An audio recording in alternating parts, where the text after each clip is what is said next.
Morning students, I taught you your half chapter चिट्ठियों की अनूठी दुनिया. Okay, so today I will teach you rest of the chapter. मैंने आपको बताया था कि इस लेसन में क्या बताया हुआ है कि चिट्ठियों का पहले हम चिट्ठियों की पहले क्या इम्पोर्टेंस होती थी, किस तरह लोग एक दूसरे को चिट्ठियां भेजा करते थे और किस तरह वो वापस से लगभग महीनों पर उस चिट्ठी के जवाब का इंतज़ार किया करते थे. वो सोचते थे कि हाँ कब हमारे पास उस चिट्ठी का जवाब आएगा. लोग एक दूसरे को चिट्ठियां भेजा करते थे और जैसे वो बॉर्डर पे सैनिक वगैरह होते हैं वो भी अपने परिवार के लोगों को चिट्ठियां भेजा करते थे और वो वापस भी इंतज़ार किया करते थे कि हमारे पास भी हमारे परिवार वालों का पत्र आएगा. ठीक है, तो चलो नेक्स्ट आगे का टॉपिक हम रीड करते हैं.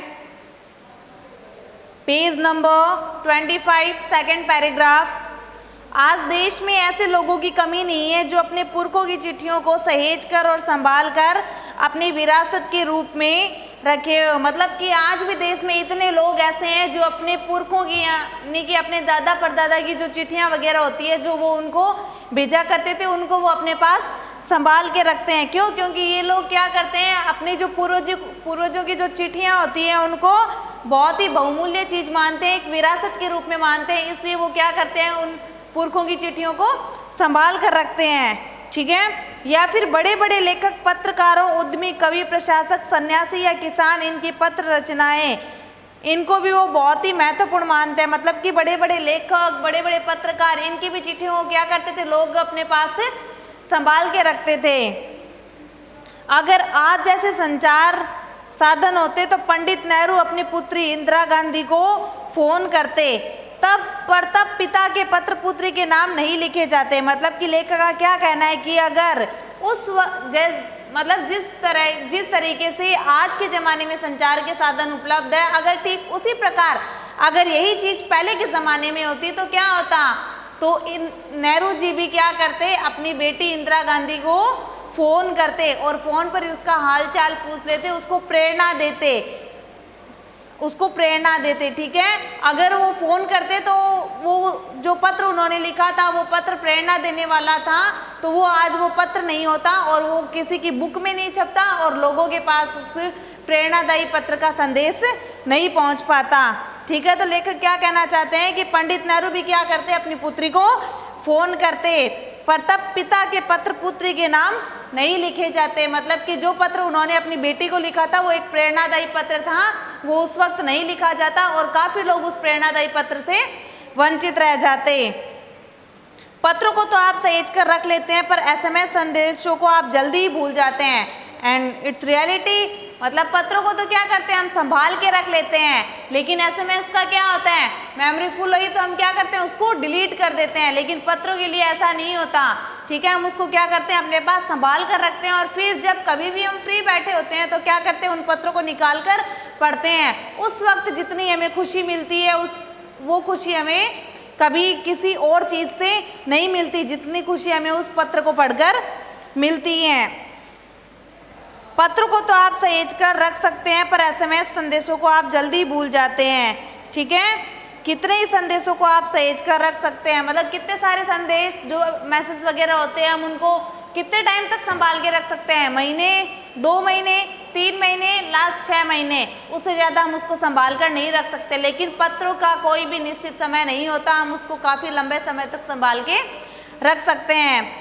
तमाम महान हस्तियों की तो सबसे बड़ी यादगार या धरोहर उनके द्वारा लिखे गए पत्र ही है. मतलब कि संसार के अलग अलग क्षेत्रों में लोगों ने जो पत्र लिखे हैं वो याद करने योग्य हैं और बड़ी बड़ी जो हस्तियां होती हैं उनके जो यादगार पल होते हैं उनके बारे में हमें कैसे पता चलता है, उन पत्रों के माध्यम से ही पता चलता है. क्योंकि वो जो पत्र लिखते थे वो किस में चेंज हो जाते थे, वो आगे चलकर एक किताब के रूप में छप जाते थे और वही किताब पढ़कर हमें उनके बारे में जानकारी मिलती है. भारत में इस श्रेणी में राष्ट्रपिता महात्मा गांधी को सबसे आगे रखा जाता था. दुनिया के तमाम संग्रहालय जानी मानी हस्तियों के पत्रों का अनूठा संकलन भी है. मतलब कि अगर महात्मा गांधी जी की बात आए तो उनका पत्र में विशेष योगदान था. वो क्या करते थे, उन लोगों को पत्र भेजा करते थे और लोग भी उनको पत्र भेजा करते, तो वो क्या करते थे, उन पत्रों को अपने पास संभाल कर रखते थे। और जो महात्मा गांधी जी पत्र लिखते थे वो हमारे लिए प्रेरणादायी पत्र होते थे, और हम भी उनको क्या करते थे, संभाल के रखते थे, और उनको मतलब बड़े बड़े संग्रहालय यानी कि म्यूजियम में उनको संभाल के रखा जाता था। ठीक है, दुनिया के तमाम संग्रहालय जानी मानी हस्तियों के पत्रों का अनूठा संकलन भी है, यानी कि जितने भी म्यूजियम वगैरह हैं उसमें हमें बहुत सारी जो पुरानी हस्तियां होती है उनके पत्र हमें वहाँ मिल जाते हैं। तमाम पत्र देश, काल और समाज को जानने समझने का असली पैमाना है, मतलब कि पत्र को संभाल कर रखा जाता है और इनके लिखे जाने का समय और मतलब समाज के बारे में जितनी भी जानकारियाँ होती है वो हमें किससे मिल जाती है, इन पत्रों के माध्यम से मिल जाती है। भारत में आज़ादी से पहले महासंग्राम के दिनों में जो कुछ अंग्रेज अफसरों ने अपने परिवारजनों को पत्र में लिखे वे आगे चलकर बहुत महत्व की पुस्तक बन गए थे। मतलब कि लेखक क्या कहना चाहता है कि 1857 में जब भारत को आज़ाद करवाने के लिए भारत के निवासियों ने युद्ध छेड़ा, उस वक्त क्या हुआ था, अंग्रेजों ने अपने परिवार लोगों को पत्र लिखे थे और उन्होंने भारत उस पत्र में क्या बयान किया था, भारत की किस तरीके की स्थिति है और ये जो युद्ध है वो किस तरीके से छिड़ा हुआ है, इन सब का वर्णन क्या किया था उन्होंने उन पत्र में किया था और अपने परिवार के जनों को वहाँ की स्थिति बताई थी। और फिर वो आगे चलकर वो पत्र क्या हो गए, एक किताब के रूप में विकसित हो गए। महात्मा गांधी के पास दुनिया भर से तमाम पत्र केवल महात्मा गांधी इंडिया लिखे आते थे। मतलब महात्मा गांधी जी के पास दुनिया भर से पत्र आते थे, बड़े बड़े लोग, बड़ी बड़ी हस्तियां भी क्या करती थी, उनको पत्र लिखा करती थी और उनके पत्र के ऊपर क्या लिखे जाते थे, महात्मा गांधी इंडिया, ताकि उन लोगों को पता चल जाए कि हाँ ये उनके लिए ही पत्र है और तुरंत उनके पास वो पत्र पहुंचा दिया जाता था। वे जहाँ भी रहते थे वो पत्र उनके पास पहुंच जाते थे, क्योंकि वो एक टैग था जिसकी वजह से पता चलता था कि हाँ ये गांधी जी के लिए ही पत्र आया हुआ है। आज़ादी के आंदोलन की कई अन्य दिग्गज हस्तियों के साथ भी ऐसा ही होता था। मतलब कि उस टाइम और भी जो बड़ी बड़ी हस्तियाँ थी जो इस युद्ध में लगी हुई थी, उनके नाम पे भी पत्र आते थे और उनके हाथों वो पत्र लग जाते थे, मतलब कि उन्हें वो पत्र पहुँचा दिए जाते थे। गांधी जी के पास दुनिया से बड़ी बड़ी संख्या में पत्र पहुंचते थे, पर पत्रों का जवाब देने के मामले में उनका कोई जोड़ नहीं था। मतलब लेखक ये कहना चाहते हैं कि जो महात्मा गांधी हैं उनके पास दुनिया भर से तमाम पत्र आते थे, बहुत सारे पत्र आते थे, लेकिन गांधी जी भी क्या करते थे, उन पत्रों का जवाब देने में पीछे नहीं हटते थे। वो तुरंत, मतलब जब भी उनके पास पत्र पहुँचता था वो उन पत्रों का जवाब उन्हें देने के लिए तत्पर रहते थे। वे तुरंत वापस पत्र लिखना स्टार्ट कर देते थे ताकि लोगों को उनकी बातों का जवाब मिल सके। कहा जाता है कि जैसे ही उन्हें पत्र मिलता उसी समय वे जवाब भी लिख देते थे। ओके, आई टोल्ड यू, अपने हाथों से ही ज़्यादातर वे पत्रों का जवाब भेजते थे। मतलब कि क्या कह रहे हैं कि महात्मा गांधी के पास पत्र आते थे तो वो क्या करते थे, खुद ही उन पत्रों का जवाब उन्हें वापस देने के लिए तत्पर रहते थे, यानी कि वो अपने हाथों से पत्र लिखकर और लोगों के पास पहुंचाया करते थे। जब लिखते लिखते उनका दाहिना हाथ दर्द करने लगता तो वे बाएं हाथ से लिखने में जुट जाते थे। मतलब कि लिखते लिखते अगर उनका दाहिना हाथ दर्द करने लग जाता, वो क्या करते थे, बाएं हाथ से उस पत्र को लिखना शुरू कर देते थे। लेकिन वो अपना काम स्वयं ही करते थे, वो पत्र कभी भी किसी दूसरे व्यक्ति से यानी कि अपने सहायक से नहीं लिखवाते थे। महात्मा गांधी नहीं, आंदोलन के तमाम नायकों के पत्र गांव-गांव में मिल जाते हैं। मतलब कि आंदोलन के समय लोगों को, मतलब नायकों को पत्र भेजा जाता था तो क्या होता था, गांधी जी नहीं, आंदोलन के तमाम नायकों के पत्र गांव-गांव में मिल जाते थे। मतलब जितने भी उस आंदोलन में लगे हुए थे उन सब के नाम क्या आते थे, पत्र आते थे। ठीक है, पत्र भेजने वाले लोग उन पत्रों को किसी प्रशस्ति पत्र से कम नहीं मानते थे। मतलब कि महात्मा गांधी जी के पास या आंदोलन में जितने भी नायक लगे हुए थे उन सब के पास क्या आते थे, पत्र आते थे। फिर वो वापस जब उनका जवाब देते थे तो लोग क्या करते थे, उन पत्र को अपने मतलब उन पत्र को एक प्रशस्ति पत्र समझते थे। ठीक है, और क्या करते थे, उनको फ्रेम करवा के अपने घर में टांग लेते थे। वो उनकी बहुत ज़्यादा इज्जत करते थे। कई लोगों ने तो उन पत्रों को फ्रेम करवा कर भी रख लिया है। मतलब कि वो पत्रों को बहुत इतनी ज़्यादा इम्पोर्टेंस देते थे जितनी ज़्यादा वो किसी जायदाद के कागजात को देते हो। मतलब कि लोगों के पास लोग क्या करते थे, नायकों को, जो आंदोलन में लगे हुए नायक है उनको पत्र लिखते थे। जब वो वापस उनको पत्र भेजते थे तो लोग क्या करते थे, उन पत्रों को फ्रेम करवा के अपने घर में टांग लेते थे, मतलब लगा लेते थे। वो उनको इतनी इम्पोर्टेंस देते थे जितनी वो किसी जायदाद के कागजात को देते हुए या अपने पूर्वजों के जो पत्र होते हैं उनको जितनी इम्पोर्टेंस देते थे उतनी इम्पोर्टेंस वो उन पत्रों को दिया करते थे। यह है पत्रों का जादू, मतलब कि ये है पत्र का जादू जो हमें दिखाई दे रहा है कि लोग किस तरीके से एक पत्र की कद्र करते थे और किस तरह उनको संभाल के रखते थे। यही नहीं, पत्रों के आधार पर ही कई भाषाओं में जाने कितनी किताबें लिखी जा चुकी है। मतलब कि सिर्फ इतना ही नहीं है पत्रों का जादू, और भी हमें देखने को मिलेगा। मतलब कि जिस प्रकार बहुत सारे जैसे नायक वगैरह वो पत्र लिखते थे तो उनकी वो प्रेरणादायी बातें होती थी, तो क्या किया जाता था, उन प्रेरणादायी बातों को एक किताब में छापी जाने लगी। मतलब कि उन किताब में उन पत्रों को किताबों में छपवा दिया जाता था, फिर वो अलग अलग भाषाओं में भी छपने लगे ताकि हर एक लोगों को, हर एक जगह रहने वाले लोगों को वो प्रेरणादायी पत्र पढ़ने को मिल सके। वास्तव में पत्र किसी दस्तावेज से कम नहीं है। पंत के 200 पत्र बचपन के नाम, और निराला सुमित्रानंदन पंत थे, उन्होंने भी पत्र लिखे थे जिसका नाम था 200 पत्र बचपन के नाम। और सेकंड थे निराला, उन्होंने पत्र लिखा था हमको लिख्यो है कहाँ, तथा पत्रों के आईने में दयानंद सरस्वती समेत कई पुस्तकें आपको मिल जाएगी। मतलब ये जो राइटर्स थे इन्होंने पत्र लिखे थे, ठीक है। और फिर दयानंद सरस्वती भी है, उन्होंने भी ऐसे कई पत्र लिखे थे जो उनकी जो पत्र थे वो किस में छपने लग गई, किताबों में आने लग गई और लोगों तक पहुंचने लग गई, क्योंकि जो उनके पत्र थे वो लोगों को प्रेरणा देने वाले थे, लोगों में उत्साह पैदा करने वाले थे। कहा जाता है कि प्रेमचंद खास तौर पर नए लेखकों को बहुत प्रेरक जवाब देते थे। मतलब जो प्रेमचंद है वो बहुत पुराने राइटर थे, मतलब वो इतने प्रेरणादायी थे, मतलब उनके जो प्रेरणादायी पत्र होते थे उन्हीं पत्रों को पढ़कर जो नए जो लेखक होते हैं उनको भी प्रेरणा मिल जाती थी। फिर वो क्या करते थे, उन्हीं चीज़ों को फॉलो किया करते थे। पत्रों के जवाब में वे बहुत ही मुस्तैद रहते थे, मतलब कि वे लोगों को उत्साहित करने वाले पत्र लिखते थे और पत्रों का उत्तर देने में भी वो बहुत ही ज़्यादा तत्पर हुआ करते थे। इसी प्रकार नेहरू और गांधी के लिखे गए रविंद्रनाथ टैगोर के पत्र भी बहुत प्रेरक है। यानी कि नेहरू जी के, गांधी जी के और रविंद्रनाथ टैगोर जी ने भी ऐसे पत्र लिखे हैं जो लोगों को प्रेरणा देने वाले हैं।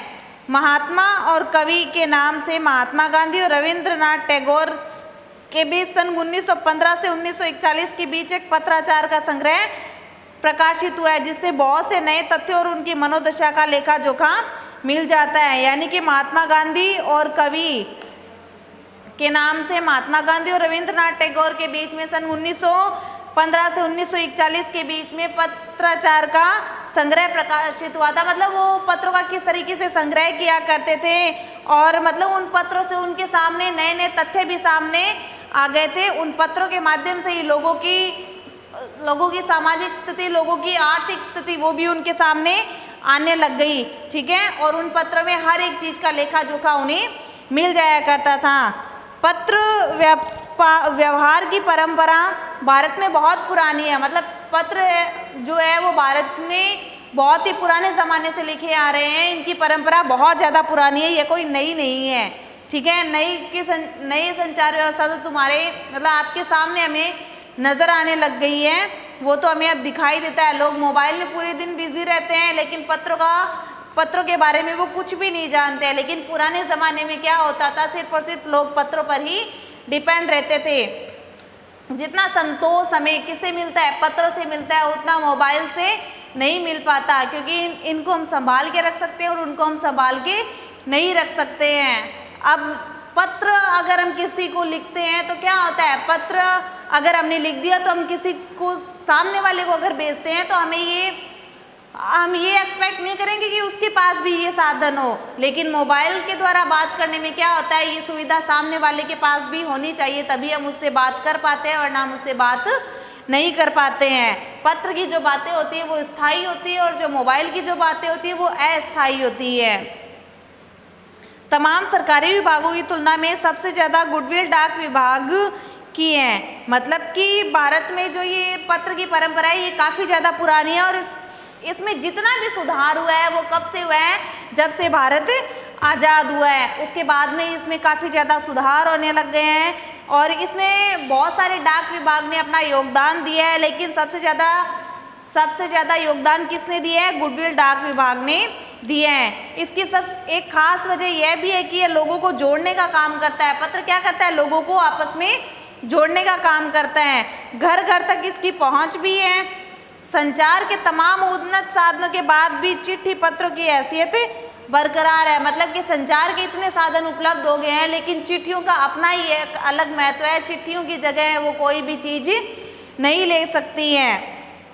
सरकारी इलाकों में चाहे आलीशान हवेलियाँ हो या फिर झोंपड़ियों में रह रहे लोग, दुर्गम जंगलों से घिरे गांव हो या फिर बर्फबारी के बीच जी रहे पहाड़ों के लोग, या समुद्र तट पर रह रहे मछुआरे या फिर रेगिस्तान के ढाणियों में रह रहे लोग, आज भी खतों का ही सबसे अधिक बेसब्री से इंतज़ार किया करते हैं। मतलब कि कहीं भी रह रहे हो लोग, चाहे लोग आलीशान हवेलियों में रह रहे हो या फिर झोंपड़पट्टियों में रह रहे हो या फिर जंगलों से घिरे गांव में रहते हो या फिर बर्फबारी के बीच जी रहे पहाड़ों में हो, लेकिन वो क्या करते हैं? इन पत्रों का बेसब्री से अब इंतज़ार किया करते हैं कि हाँ, हमारे पास भी पत्र आएगा और हम फिर वापस उसको जवाब देंगे। एक दो नहीं, करोड़ों लोग और अन्य सेवाओं के लिए रोज़ भारतीय डाकघरों के दरवाजे तक पहुंचते हैं। मतलब कि सिर्फ डाकघरों तक क्यों पहुंचते हैं लोग? सिर्फ उनको डाक व्यवस्था ही नहीं मिलती, बल्कि उनको वहां से और भी व्यवस्था मिलती है। उनको वहां से मनी ऑर्डर मिलता है, जिसकी वजह से क्या होता है? बहुत सारे गरीब लोगों के घर में उसकी वजह से ही चूल्हा जलता है, वरना बहुत सारे लोगों के घरों में वो चूल्हा है वो बंद का बंद ही रह जाता है। जितने भी मतलब बहुत सारे जो गरीब लोग हैं गांव में, वो किस पे डिपेंड रहते हैं? उसी डाक व्यवस्था यानी कि जो उससे मनी ऑर्डर मिलता है उसी पर ही डिपेंड रहते हैं। क्यों? क्योंकि जो रात का या दिन का जो भी चूल्हा होता है वो उनके घर में वो उसी से ही जलता है। और इन पत्रों की मतलब इन डाक व्यवस्थाओं की भूमिका भी हमें काफ़ी नज़र आ रही है। दूर देहात में लाखों गरीब घरों में चूल्हे मनी ऑर्डर अर्थव्यवस्था से ही जलते हैं। ठीक है, गांव या गरीब बस्तियों में चिट्ठी या मनी ऑर्डर लेकर पहुंचने वाला डाकिया देवदूत के रूप में देखा जाता है। मतलब कि डाक विभाग द्वारा जो उनको मनी ऑर्डर दिया जाता है, उनकी वजह से क्या होता है? उनके घर में चूल्हा जलता है। ठीक है, तो जब भी लोग गांव में क्या करते हैं, मतलब कि जो डाकिये वगैरह होते हैं, वो जो उनके लिए मनी ऑर्डर लेकर जाता है तो वो उसकी बहुत ज़्यादा रेस्पेक्ट करते हैं। क्यों? क्योंकि वो उनके लिए एक देवता के समान होता है। वो डाकिये को एक देवता के रूप में मानते हैं। क्यों मानते हैं? क्योंकि उन्हें पता है कि ये हमारे लिए पैसे लेकर आए हैं और इनकी वजह से आज हमारे घर में बच्चे हैं वो भूखे नहीं रहेंगे, बल्कि हमारे घर में चूल्हा जलने लग जाएगा। Is that clear? और लोग फिर उनका काफ़ी सम्मान भी करते हैं। Okay, your chapter is complete and today I will send you pic of the question answer, so you will do in the notebook. Okay, thank you, have a nice day.